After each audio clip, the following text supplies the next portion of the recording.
सुनरी सखी लोचन अली मेरे, अली अर्थात भ्रमर, कह रहे मेरे जो नयन भ्रमर हैं मुदित रहे उलझाए, ये इस मुख कमल पर जाकर उलझ गए हैं।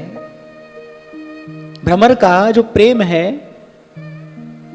कमल पुष्प के प्रति वो तो विख्यात है। यहां गोपी कह रही है मेरे जो नयन रूपी भ्रमर हैं वो इस मुख रूपी कमल में जाकर उलझ गए हैं।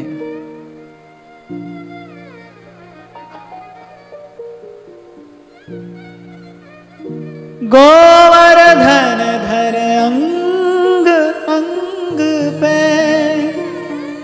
कृष्णदास बलि जाए कमल, देखत कौन आघात। जैसे गोस्वामी जी मानस में कहते हैं ना कि रामचरित जे सुनत अघाही, रस विशेष तिन जाना नाही। बोले भगवान की कथा सुन के जो अघा जाए, मन जिसको तृप्ति हो जाए, जिसको लगे बस अब और नहीं सुनना, यानी अर्थात उसने कथा का रस अभी पाया नहीं, जो विशेष रस है उसमें। वैसे तो इसका शब्द भी मधुर है, भाव भी मधुर है, इसका कीर्तन भी मधुर है, श्रवण भी मधुर है, पर कह रही इसमें एक विशेष रस है जो भगवत रस छिपा है शब्द के अर्थ में, जिसका संकेत रैदास कर रहे हैं कि कहें कथा और अर्थ विचारें। इन शब्दों में जो अमृत छिपा है उसने वो नहीं पाया। अगर कोई कथा सुनते सुनते अघा जाए, रामचरित जे सुनत अगाही, और बिल्कुल ठीक ऐसे ही जो प्रभु का मुख चंद्र देखते देखते अघा जाए, अर्थात उसको भी दर्शन का सुख मिला नहीं, उसने भी दर्शन का रस पाया नहीं। दर्शन का सुख मिला कब जानना चाहिए? जब और देखने की इच्छा हो, जब देखते देखते तृप्ति ना हो, तब समझना चाहिए कि अब दर्शन का सुख मिला है। संध्या का समय है, गोचारण के पश्चात श्री लाल जी लौट कर आ रहे हैं। आवत बने कान गोप बालकन संग, नेचु की खुर रेणु क्षुरित अलकावली। गोपियों का तो पूरा दिन केवल इसी प्रतीक्षा में व्यतीत होता है कि कब सांझ होगी, वो गोधूली बेला कब आएगी, जब गोधन के मध्य गोपाल का दर्शन होगा। और कैसी छवि, कैसी छटा, आवत वने कान गोप बालकन संग, और नेचु की खुर रेणु क्षुरित अलकावली। श्री ठाकुर जी का समस्त श्री अंग गोधूली से धूसरित है। लीला शुक बिल्व मंगल यही बात कहते हैं कि गोधूलि धूसरितांगो नृत्यति वेदांत सिद्धांत। वो जो वेदांत का सिद्धांत है, वो जो वेदों का परम तात्पर्य है, आकर देखो यहां इस ब्रज मंडल में गोधूलि से धूसरित होकर नृत्य कर रहा है। संध्या समय वो गोधूलि की वेला, गोधन के मध्य में गोपाल, और समस्त श्री अंग जिससे श्यामल कांति छिटकती है, वो समस्त श्री अंग गोधूलि से धूसरित है। केशपाश किंचित बिखर गया है, क्षुरित अलकावली। भोह मन मथ चाप वक्र लोचन बाण। और कब श्याम सुंदर उस तिरछी चितवन से हमारी ओर देखेंगे, हमें निहारेंगे। संध्या का समय हुआ है और गोपी दौड़कर जाना चाहती है, और वो जो जटिला कुटिला उसकी सास है पकड़ लेती है उसका हाथ कि कहां दौड़कर जा रही है। अब रहा नहीं गया, कह दिया कि श्याम सुंदर का दर्शन करने जा रही हूं। और कहती है क्या दिखाई देता है तुझे उसमें, उस काले कलूटे में क्या दिखाई देता है, क्यों ऐसी बावरी हुई जा रही है? इसका कोई उत्तर नहीं है मेरे पास, इसका कोई उत्तर नहीं मैं दे सकती। ये तो मेरा हृदय जानता है, मेरे नयन जानते हैं। जिव्या उस सुख का वर्णन नहीं कर सकती। हो सके तो मेरी दृष्टि से चलकर देखो, मेरी दृष्टि से चलकर निहारो।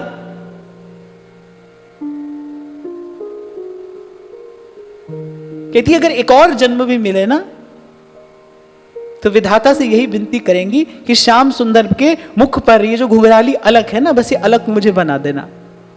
इस मुख चंद्र की माधुरी का, इस मुख कमल के पराग का हम निरंतर पान कर सकें। दर्शन ही जीवन है, दर्शन ही जीवन है। तभी श्री छीत स्वामी कहते हैं, अहो विधना तो पे अचरा पसारी मांगो, जन्म जन्म दीजै यही ब्रज बसिबो। हमारा भाव माधुर्य में प्रविष्ट हुआ है, कैसे जानना चाहिए? जब इस प्रकार जो मुख चंद्र के दर्शन की निरंतर लालसा जागृत हो जाए, तभी यहां श्री कृष्णदास जी कह रहे हैं, निरखत कौन अघाय कमल मुख, निरखत कौन अघाय। गोपी करिए, अरे अंतर्यामी हो, जानते नहीं हो, नहीं समझ रहे, इससे हमारी ये विरह, ये व्यथा, ये वेदना, इसकी औषधि क्या है? जल रुहाननम चारुदर्शय।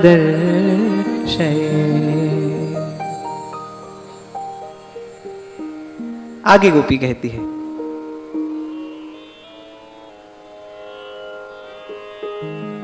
पहले तो कहा कि एक बार दिख जाओ। अच्छा, सबसे पहले वो क्या कहा? दैत दृश्यताम दिक्षु तावकास त्वयि धृतासवस त्वाम विचिन्वते। हमारी ओर देखो। पहले गोपी ने कहा, अच्छा हमें नहीं दिखते, मत दिखो, पर हमारी ओर देखो, पहले हमारी ओर देखो।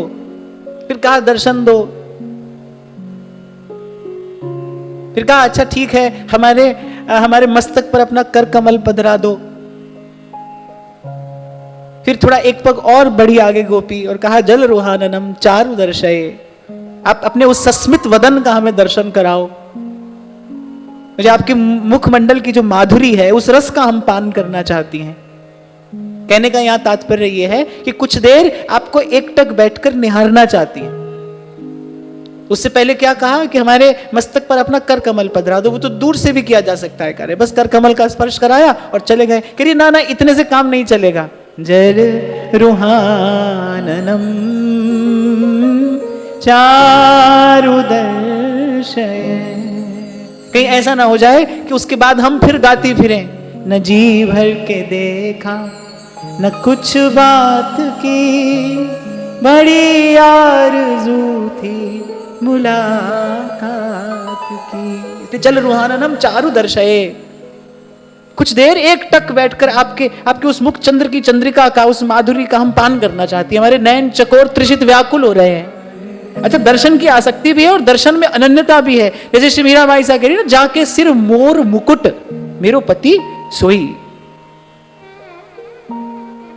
क्योंकि ये तो बड़े चतुर सुजान है ना, ये तो नागर शिरोमणि है। प्रेम के अतिरिक्त तो और कोई ऐसा नहीं है जो इनको बांध सके, जो इनकी चंचलता को बाधित कर सके। वो प्रेम के अतिरिक्त और कुछ नहीं है। और प्रेम अर्थात श्री राधा श्री राधा श्री राधा श्री राधा। एक प्रेम के सन्मुख आकर ये नत हो जाते हैं। तभी श्रीधर स्वामी पाद कह रहे हैं, न निर्गुणम न सगुणम वंदे तत्प्रेम बंधनम, यद बद्धम मुक्तिदम मुक्तम ब्रह्म क्रीड़ा मृगीकृतम। उस प्रेम की जय है, उस हित की जय है, जिनको वंदत नित्य ही छैल छबीलो श्याम।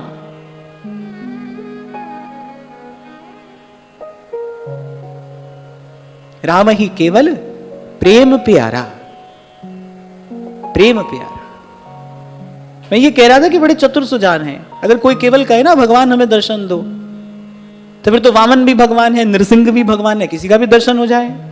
फिर ये कहेंगे अपने भक्त से कि तुमने कहा था हे प्रभु दर्शन दो, हे भगवान दर्शन दो। इसलिए गोपियां बड़ा चुन चुन कर संबोधन दे रही हैं। सुरतनाथ ते, श्री कृष्ण के अतिरिक्त कोई और सुरतनाथ नहीं हो सकता।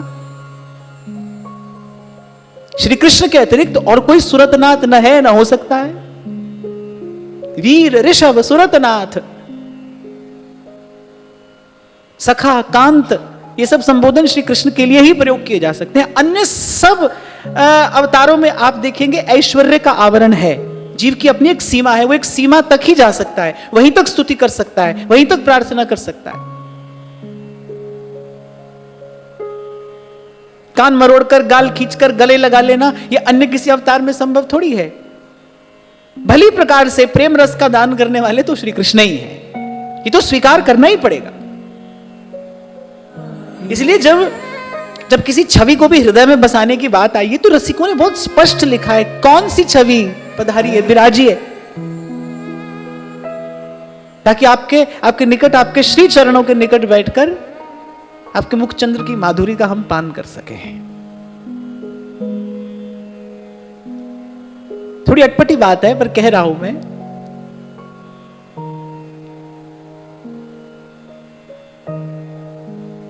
कि मुझे अगर यह सेवा ना करनी हो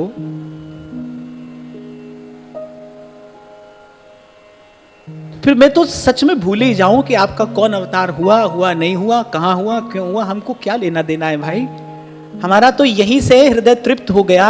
मोहन मुस्कन मंद वो ढुरकन मोर मुकुट की, सदा बसो मन मेरे फरकन पीरे पटकी। अब आपको यहां आकर भाई सुनाना पड़ता है तो फिर हमको सब पढ़ना पड़ता है, देखना पड़ता है, समझना पड़ता है, विचारना पड़ता है, सब काम करना पड़ता है ना आपको सुनाने के लिए। कहने का तात्पर्य यह है कि एक प्रेमी हृदय को भाव रस में गोता लगाने के लिए यही एक भाव पर्याप्त है। ना कुछ अधिक जानना चाहिए, ना जानने की कोई आवश्यकता है। इतना ही जान लेना पर्याप्त है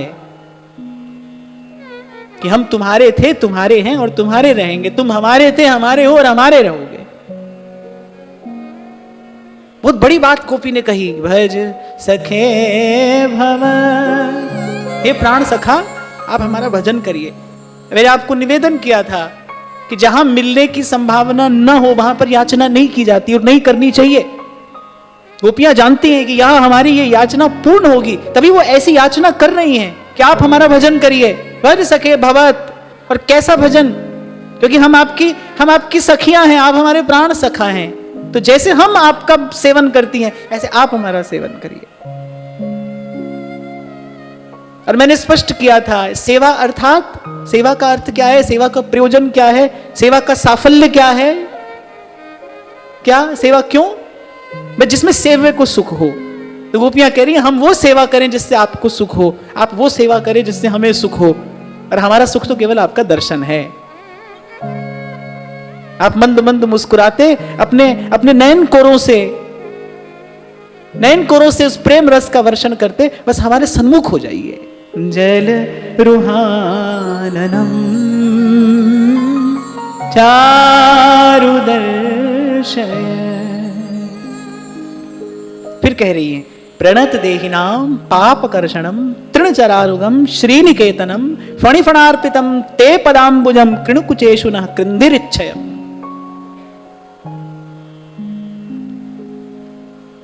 अब हृदय में बैठे चंचल चपल नटनागर पूछ रहे हैं कि ऐसे ही आकर बैठ जाएं तुम्हारे सामने। ऐसी क्यों आकर बैठ जाएं? क्या करोगी? क्यों आकर बैठ जाएं? अटपटा लगता है ना ऐसे आप किसी के पास जाकर बैठ जाओ, ना कुछ कहना हो ना सुनना हो। सामने वाला व्यक्ति कहता है हाँ भाई क्यों आए हो, क्या प्रयोजन लेकर आए हो? और प्रभु कह रहे हैं तुम तो जानती ही हो कि अखिल देहि नाम अंतरात्मधृक, हमारे पास करने के लिए काम कोई कम है क्या? बहुत काम है, क्यों ऐसे ही आकर तुम्हारे सामने बैठ जाएं? तो एक गोपी कह उठी, बोली ठीक है मत बैठिए, खाली मत बैठिए, कुछ काम ही कर दीजिए। क्या काम करें? अपने चरण कमल हमारे हृदय कमल पर प्रतिष्ठित कर दीजिए। कृणु कुचेषु नः कृन्धिरिच्छयम्। कृन्धि अर्थात स्थापना करिए, स्थापित करिए अपने चरण कमल हमारे हृदय मंदिर में प्रतिस्थापित कर दीजिए। कैसे चरण कमल? प्रणत देहिना पाप कर्षणम। पूर्व में मैंने आपको निवेदन किया था कि श्री कृष्ण तो एकमात्र प्रणाम से संतुष्ट हो जाने वाले हैं, एकमात्र प्रणाम से। यहां गोपी इस सिद्धांत की प्रतिष्ठा कर रही है, यानी प्रणत देहिनाम पाप कर्षणम। जो आपके चरणों में मनसा वाचा कर्मणा नत हो जाता है, प्रणति पूर्वक प्रणाम पूर्वक जो आपके चरणों में नत हो जाता है, आप उसके समस्त पापों का कर्षण कर लेते हैं। कर्षति इति कृष्ण, जो आकर्षण कर ले, खींच लेते हैं आप उसके पाप। तभी भक्ति मार्ग के आचार्य कह रहे हैं, अनेक जन्मार्जित पाप चौरम चौराग्रगण्यम पुरुषम नमामि। फिर अपने भक्तों की अघराशि चुरा लेते हैं आप, पाप का कर्षण करते हैं। इसलिए तुलसी बाबा कह रहे हैं, सन्मुख हुई जीव मुहि जबही, जन्म कोटि अग नासहि तबहि। और यहां गोपी बहुत संभल कर कह रही है, कह रहे क्या क्या केवल मनुष्य प्रणत हो तो उसके पापों का कर्षण करेगा? नहीं, प्रणत देही नाम, कोई भी देहधारी अगर आपके सन्मुख जाकर और भाव से आपको प्रणाम निवेदन कर दे तो वो पाप मुक्त हो जाता है। एक बड़ा अद्भुत श्लोक मिलता है, एकोपि कृष्णस्य कृतः प्रणामो दशाश्वमेधावृथेन तुल्यः। तो ध्यान से सुनना, बड़ा सुंदर श्लोक है। एकोपि कृष्णस्य कृतः प्रणामो, श्रीमद् भागवत, दशाश्वमेधावृथेन तुल्यः। श्री कृष्ण को किया हुआ एक प्रणाम 10 अश्वमेध यज्ञों के समान है। दशाश्वमेधावृथेन तुल्यः एकोपि कृष्णस्य कृतः प्रणामो, एक प्रणाम भावपूर्वक किया हुआ एक प्रणाम 10 अश्वमेधों के तुल्य है। और फिर कहते हैं ना तुल्य नहीं है, उनसे अधिक है। कैसे अधिक है? दशाश्वमेधी पुनरेति जन्म। बोले 10 अश्वमेध यज्ञ करने वाले का तो पुनर्जन्म हो सकता है। दशाश्वमेधी पुनरेति जन्म, कृष्ण प्रणामी न पुनर्भवाय। लेकिन प्रभु आपको प्रणाम करने वाला, इस बार आपकी कृपा दृष्टि हो जाए, वो तो जन्म मरण के बंधन से सदा के लिए मुक्त हो जाता है। ये आपको प्रणाम करने की महिमा है। तभी श्री महाप्रभु सुधानिधि में कहते हैं, चिंतामणि प्रणमताम, जो प्रणाम करने वाले के लिए चिंतामणि है।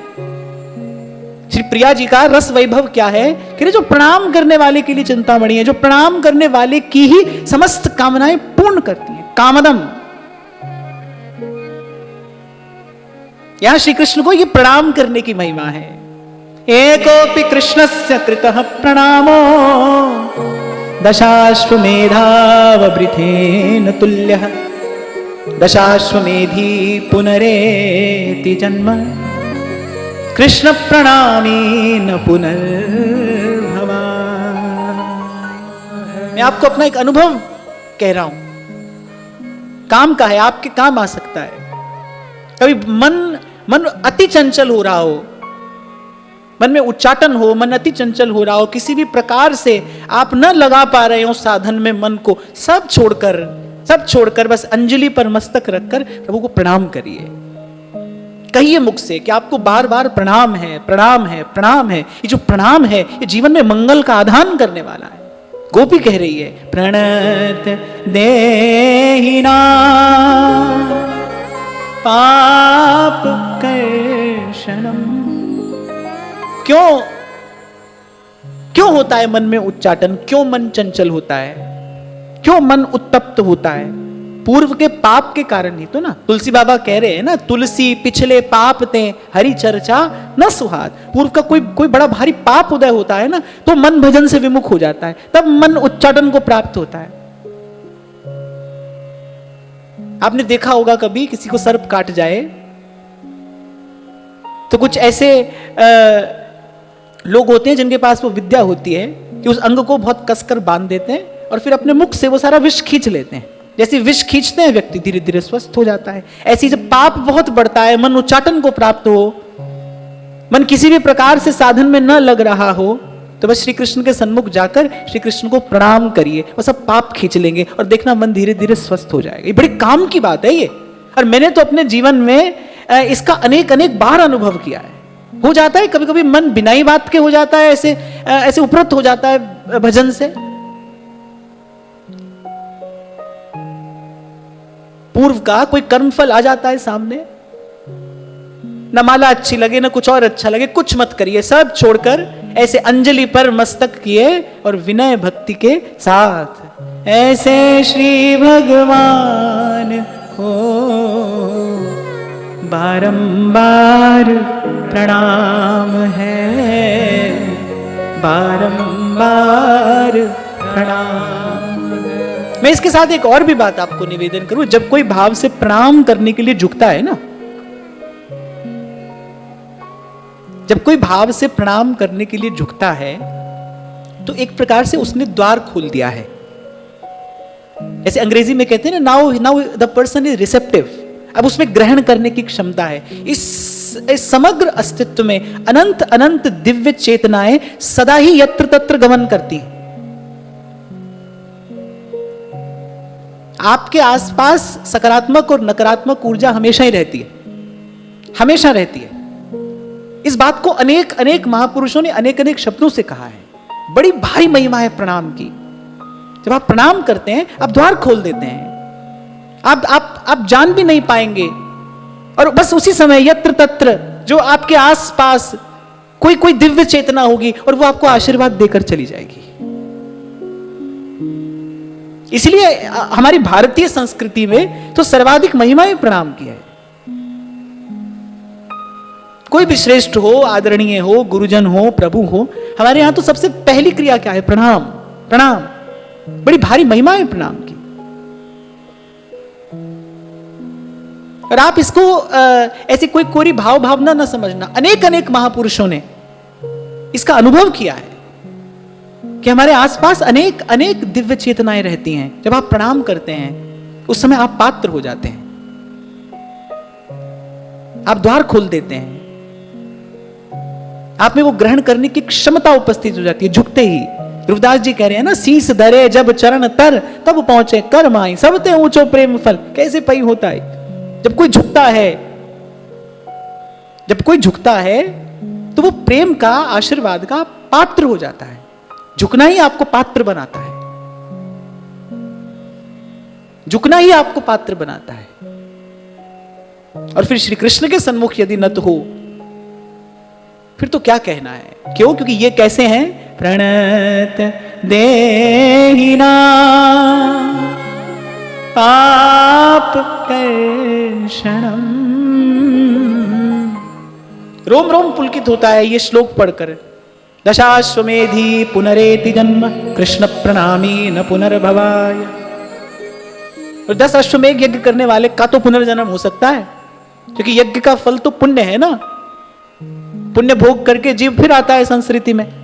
भगवान स्वयं कह रहे हैं, क्षीणे पुण्य मर्त्यलोकम विशंति। लेकिन बोले कृष्ण को प्रणाम करने वाला संस्कृति से मुक्त हो जाता है। भगवान की शरणागति की यही तो महिमा है कि भगवान कह रहे मामेव ये प्रपद्यन्ते माया मेताम तरन्तिते। अर्जुन को तो भगवान ने डांट कर कहा, मद्याजी माम नमस्कुरु, प्रणाम कर मुझे। तू जानता नहीं मुझे प्रणाम करने की महिमा क्या है, तू नहीं जानता मुझे प्रणाम करने का फल क्या है। सखावत व्यवहार करते करते, जैसे कभी कभी कोई बहुत श्रेष्ठ व्यक्ति बहुत सहजता और सुलभता से आपको उपलब्ध हो जाए ना, तो कभी कभी आदर्शन होने लगता है उसकी श्रेष्ठता का।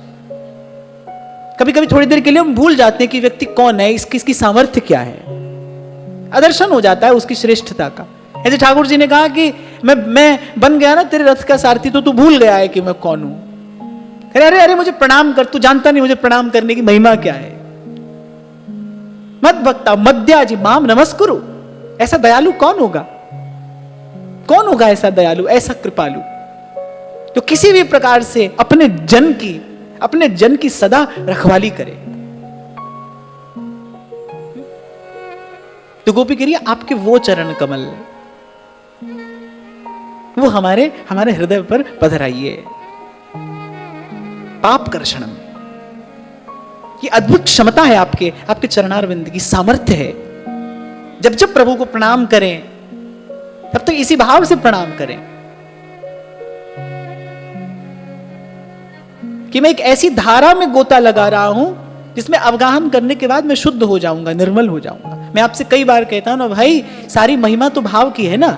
जब आपके हाथ में चरणामृत आता है, चरणामृत ग्रहण करने से पहले यदि आपके मन में एक क्षण के लिए यह भाव जागृत हो जाए ना कि मैं क्या ग्रहण करने जा रहा हूं, ये वो जल है जिसमें श्री चरणों के स्पर्श की चेतना है।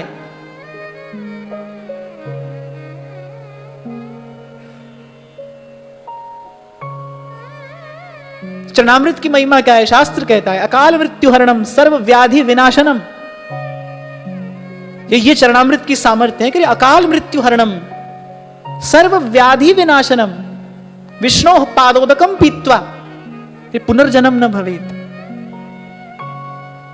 ये सब महिमा किसकी है? चरण कमलों की है। ये चरण ऐसे हैं, ये नौका है संस्कृति से, इस भव सिंधु से पार जाने वाली नौका है। इसलिए भक्त कहते हैं अति दुर्लभ जग में इन चरणों की छैया। शीत स्वामी कहते हैं हो चरणात पत्र की छैया, तो इन चरण कमलों की शीतल शंतम छाया में आकर बैठ गया हूं, अब कहीं और नहीं जाना है, अब कहीं और नहीं जाना, इन चरणों की छांव में आकर बैठ गए हैं।